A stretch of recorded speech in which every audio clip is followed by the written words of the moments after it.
আসসালামু আলাইকুম এভরিওয়ান। আজ এসএসসি 2024-এর রেজাল্ট দিবে।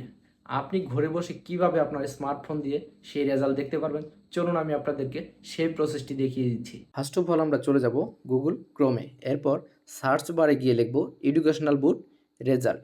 এটা লিখে সার্চ করার পর দেখেন প্রথম যে লিঙ্কটি চলে আসছে সেই লিঙ্কটাতে আমরা ক্লিক করব। এখন দেখেন আমরা যে সাইটে রেজাল্ট দেখব সেই সাইটটি কিন্তু চলে আসছে। উপরে লেখা আছে এক্সামিনেশন। আপনি এসএসসি হলে এসএসসি দিবেন, এইচএসসি হলে এইচএসসি দিবেন। এরপর হচ্ছে পাসিং ইয়ার, আপনি যে ইয়ারে পাস করেছেন, এরপর এই ইয়ারটা লিখবেন। এরপর হচ্ছে বোর্ড, আপনি যে বোর্ডে আছেন সেই বোর্ডটি লিখবেন।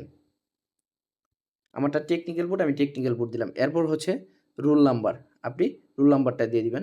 এরপর নিচে লেখা আছে রেজিস্ট্রেশন নাম্বার, সেই রেজিস্ট্রেশন নাম্বারটি দিবেন।